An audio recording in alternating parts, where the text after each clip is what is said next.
We are the first African generation to do business. It's just simply doable. Even though it's in deep dark Africa, it's doable. We must do it better than anybody else because we are the best.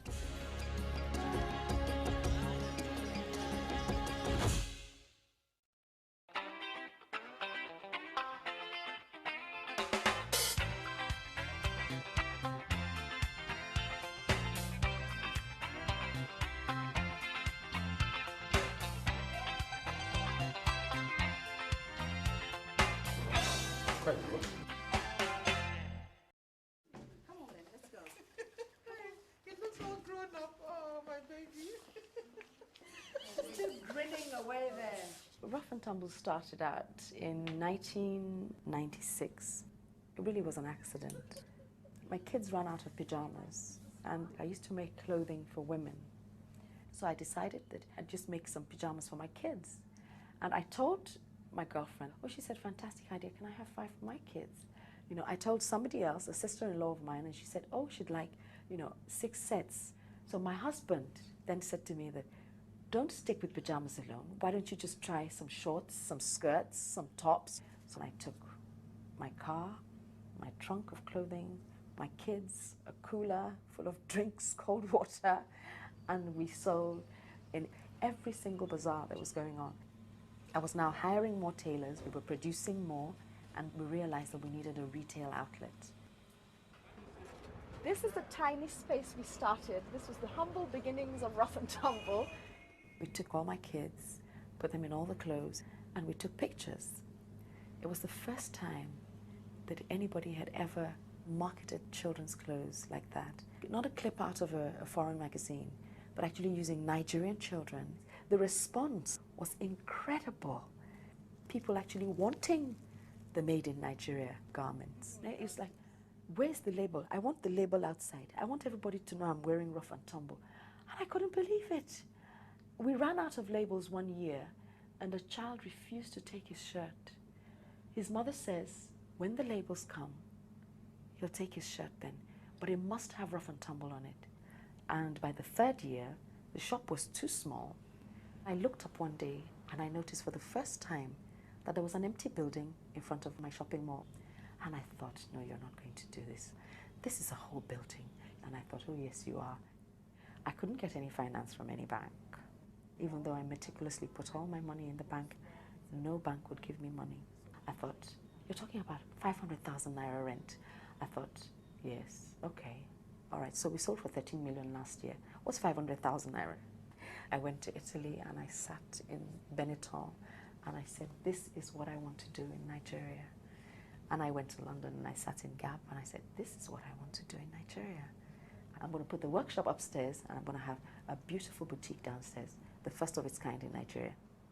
This is where I work, and this is where I have my fabric sample books and sample fabrics, where I decide which fabric to use for what design.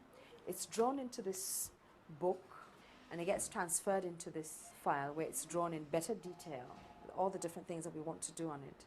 It's labeled, it's given a code. I started going to the Lagos Business School. They were so helpful. And this is our mission statement, and our mission is to creatively clothe children to international standards in functional, durable, and versatile clothing that give comfort and value to our customers. Now, we needed staff handbooks that explained the rules for working at Ruff and Tumble and what your benefits are. We needed job descriptions. This is where everything gets made. Each tailor gets what he has to do in a day. And this is where we keep a monthly evaluation of who does what. So everybody gets to see how well they're doing. We're very hardworking people as a people, Nigerians. But sometimes motivation is very low because the problems that people face are greater than the problems that I can solve as a business owner. The only thing I can do is offer people employment. We try and pay people a living wage and treat people with respect and decency. And even though everybody says that Nigerian workers steal, I don't believe that of my staff, and I do believe that they do not steal from me, because I believe that we have been able to integrate our goals, the goals of the company, their personal goals, my goals, my vision, people want to be part of the dream. My name is on the payroll the way everybody else's name is on the payroll. I get my salary the way everybody gets their salary. In fact, sometimes I don't get paid when we don't have enough money, but everybody else gets paid. We have 3 months maternity leave where it's paid. We offer housing loans to the staff. I don't have to do it, but there's nowhere else for them to go. So it's part of what the company has to do. We're currently selling about 26,000 units of clothing. We're doing about $800,000 worth of turnover. I'm trying to conclude business with a gentleman who wants to open up a franchise in Abuja, and we also want to open more shops in Lagos. I'm sure my son is really going to like this. We don't export now. Export to the West African coast, yes. All along the West African coast, yes. But to say America or to England, I'm not interested in it at all. If 40% of the 120 million people in Nigeria is children, I have the potential of a huge market here. At different stages, we've had different challenges. The electricity supply doesn't get better. It gets worse. So you find you have a generator. You've worn it out in 4 years. We buy a new generator. This is money we could have used to do something else.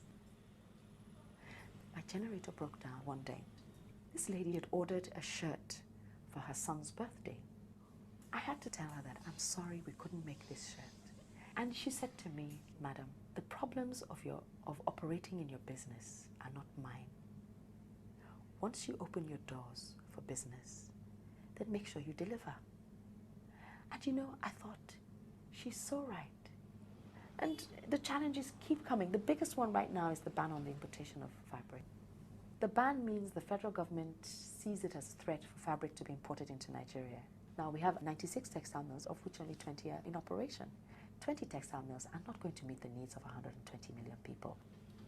And when the reserves that we have now finish, I might have to say to my factory workers, you have to stay at home. And it's very painful because we have built this thing with so much hope. Made in Nigeria, by Nigerians. Every business is affected by corruption. Mine is no exception. I had to hire a tax consultant. There's a booklet, but nobody can find it to buy anywhere, that tells you what you can do and cannot do.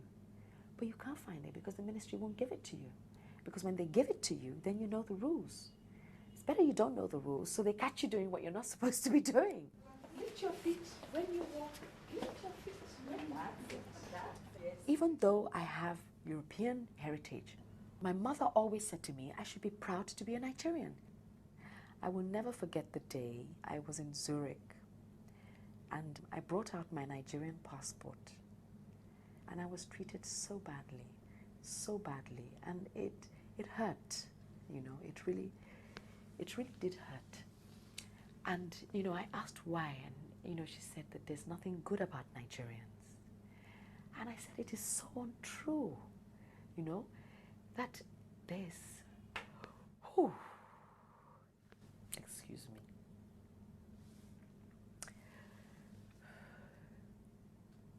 There's so much goodness in Nigeria. The possibilities of Nigeria, they are so immense.